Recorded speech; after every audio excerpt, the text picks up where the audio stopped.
মনে করি অত্যন্ত ক্ষতিকর একটা বিষয় হয়েছে, কারণ তিনি শুধু একজন স্বনামধন্য আইনজীবী ছিলেন না, তিনি একজন বিশিষ্ট গণতন্ত্রে বিশ্বাসী মানুষ ছিলেন। এবং এখন যে ট্রানজিশনের যে পিরিয়ডটা, এই গণতন্ত্রের উত্তরণের যে পথ, যে কাজ শুরু হয়েছে, এই সময়ে তার খুব বেশি প্রয়োজন ছিল বলে আমরা মনে করি। আমি ব্যক্তিগতভাবে আমার একজন বিশিষ্ট সুহৃদকে হারিয়েছি, আর দেশ হারিয়েছে একজন দেশপ্রেমিক মানুষকে।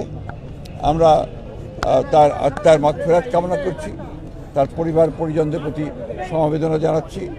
এবং এই হাসান আরিফ সাহেবের শূন্যতা, যেটা চলে যাওয়ার যে শূন্যতা সৃষ্টি হলো, এটা সহজে পূরণ হবার নয় বলে আমি মনে করি।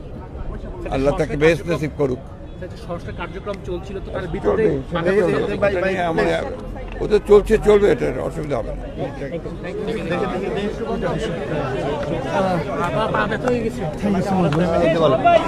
ভাই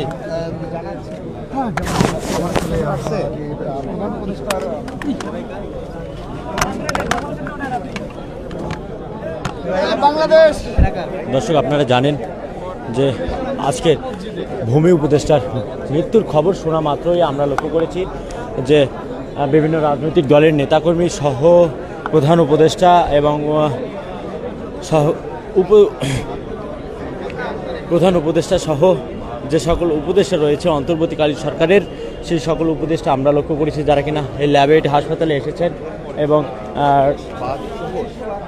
সেই ল্যাবেট হাসপাতালে এসে মৃত্যুর খবর শোনা মাত্রই তারা শোক প্রকাশ করেছেন। ইতিমধ্যে আপনারা লক্ষ্য করছেন যে বিএনপির মহাসচিব মির্জা ফখরুল ইসলাম আলমগীর তিনিও এসেছেন।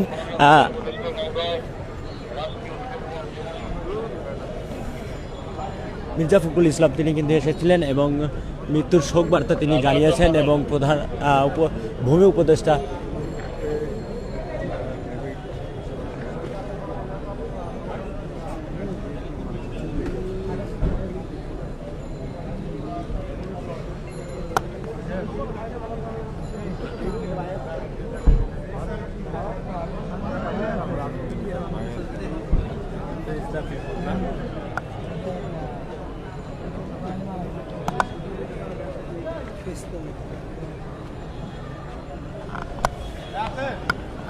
দর্শক, আপনাদেরকে জানিয়ে দেওয়ার চেষ্টা করছি রাজধানীর ল্যাবেট হাসপাতাল থেকে আমি সজল মিয়া সর্বশেষ পরিস্থিতি জানাবার চেষ্টা করছি।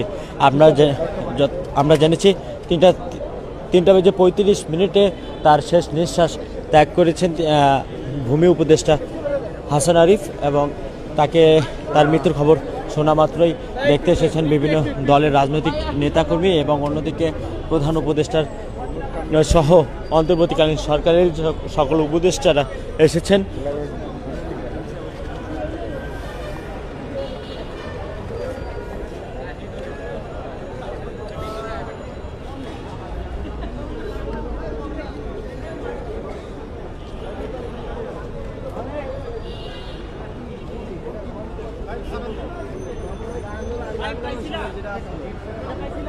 কিছুক্ষণ আগে কিন্তু ভূমি উপদেষ্টা হাসান আরিফের মৃত্যুর খবর শোনা মাত্রই কিন্তু বিএনপি মহাসচিব মির্জা ফখরুল ইসলাম আলমগীর চলে এসেছেন ল্যাবেট হাসপাতালে।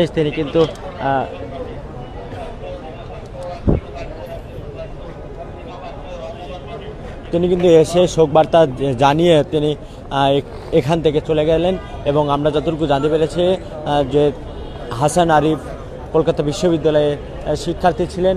হাসান আরিফ বাংলাদেশে